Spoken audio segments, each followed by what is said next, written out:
হবিগঞ্জে অষ্টম শ্রেণীর এক ছাত্রীকে লাঞ্ছিত করা ছেলেটির নাম Ruhul Amin. Habiganj high school and কলেজের নবম শ্রেণীর ছাত্র সে। কিছুক্ষণ আগে পুলিশ তাকে আটক করেছে। ফেসবুকে আপলোড করা 24 সেকেন্ডের ভিডিওতে দেখা যায় এক স্কুল ছাত্রীকে গালিগালাজ ও চড় থাপ্পড় মারছে রুহুল আমিন। ভিডিওটি সামাজিক বিভিন্ন যোগাযোগ মাধ্যমে ছড়িয়ে পড়লে শুরু হয় তোলপাড়।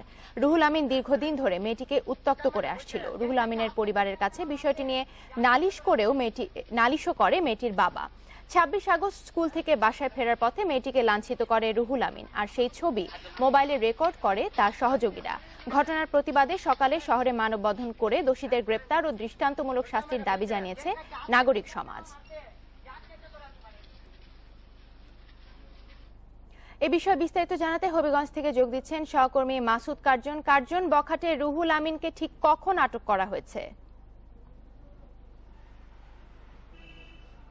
একটু আগে আটক করা হয়েছে, ঠিক আটক বলা যাবে না এটাকে। ঘটনাটি আসলে গত 26 তারিখ আমাদের প্রতিবেদনে উঠে আসছিল যে কিভাবে ঘটনাটি হয়েছে, যে লাঞ্ছনার যে শিকার সেই তরুণটি তার প্রতিবেশী এবং রুহুল আমিন দীর্ঘদিন ধরে এই তরুণটিকে উত্ত্যক্ত করে আসতেছিল এবং শেষ দিকে গত 26 তারিখ সেই তরুণটিকে আসলে রাস্তায় প্রকাশ্যে স্কুল থেকে ফেরার পথে তাকে লাঞ্ছিত করে। এই ঘটনাটি যখন আজকেই সামাজিক যোগাযোগ মাধ্যমে আসে এবং যোগাযোগ মাধ্যমে আসার পর জিনিসটি হবিগঞ্জের মানুষের চোখে পড়ে, আমাদের গণমাধ্যম কর্মীদের চোখে পড়ে, তারপরে সেই গণমাধ্যম কর্মীদের চোখের পরও সেটি একটি প্রতিবেদন হয়। এরপর থেকে আসলে পুলিশ প্রশাসন বিষয়টি তারা পরিষ্কার। একটু আগে আমি পুলিশ সুপার জয়দেব ভদ্রের সঙ্গে ফোনে কথা বলছিলাম। তিনি যেভাবে বলছেন যে আসলে ঘটনাটি আমরা আছি, তিনি বলছেন যে তারা আজকে জানতে পেরেছেন, সেটি গণমাধ্যমের কল্যাণে তারা জানতে পেরেছেন, গণমাধ্যম সামাজিক যোগাযোগ মাধ্যমের কল্যাণে আসলে এই তথ্যটি পেয়েছেন।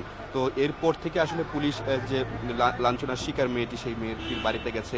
তারপরে যে ঘটনার শিকার রুহুল আমিন, তার বাড়িতে ঘটনা যিনি ঘটিয়েছেন রুহুল আমিন, তার বাড়িতে গেছে। তো রুহুল আমিন যখনই গণমাধ্যমে খবর প্রকাশিত হয়, সেই ভিডিওটি প্রকাশিত হয়, তখনই রুহুল আমিন অনেকটা গা ঢাকা দেয়। তারপরে তার পুলিশ একটি কৌশল নেয়। সেই কৌশলটি হচ্ছে রুহুল আমিনের আত্মীয় স্বজনকে থানায় ডেকে নিয়ে আসে। তারপরে তার মাধ্যমে আসলে রুহুল আমিনকে থানায় হাজির করা হয় এবং জয়দেব ভদ্র জানিয়েছেন যে একজনই আসামি, যে অভিযুক্ত একজনই, যেহেতু ভিডিওতে পর্যন্ত একজনই দেখা গেছে। তো সেই রুহুল আমিন এখন পর্যন্ত এই কিছুক্ষণ আগে তাদের থানা হেফাজতে আসে, মানে তাদের কাস্টডিতে আছে। এখন মামলার বিষয়টি এই মেয়ের পরিবারের পক্ষকে কথা বলা হচ্ছে, তাদেরকে মামলা করার জন্য বলা হচ্ছে এবং তার পুলিশ আশ্বস্ত করছে তাকে যে এই ঘটনার উপযুক্ত বিচার বা উপযুক্ত শাস্তি রুহুল আমিন, বা এই ঘটনায় রুহুল আমিনের সঙ্গে বা তার সঙ্গে আরও কেউ ছিল কিনা, এখন হয়তো পুলিশ রুহুল আমিনকে জিজ্ঞাসাবাদ করে এই বিষয়গুলো পরিষ্কার হবে। আরেকটি বিষয়, এই আজকে সকালেই যখন এই বিষয়টি গণমাধ্যমে প্রকাশিত হয় এবং সামাজিক যোগাযোগ মাধ্যমে মোবাইলের কল্যাণে ইন্টারনেটের যুগে এখানকার স্থানীয় লোকজনই কিন্তু বিষয়টি জানতে পারে।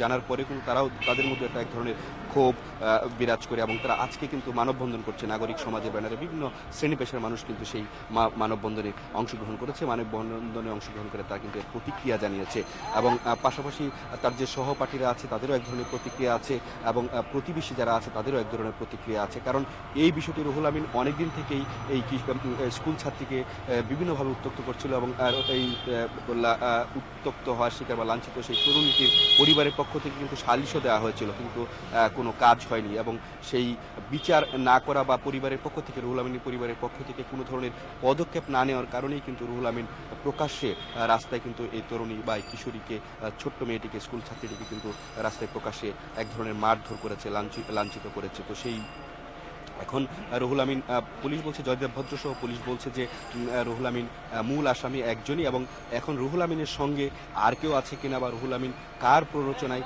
কার সাহসে এই কাজ করেছেন, সেই বিষয়গুলো খতিয়ে দেখা হবে এবং আইনগত যে পদক্ষেপ আছে সব ধরনের সহযোগিতা সেই ঘটনার শিকার তরুণী বা স্কুল ছাত্রীকে দেওয়া হবে বলে জয়দেব ভদ্র পুলিশ সুপার সহ স্থানীয়রা জানিয়েছেন। এই ছিল এখনকার সর্বশেষ তথ্য।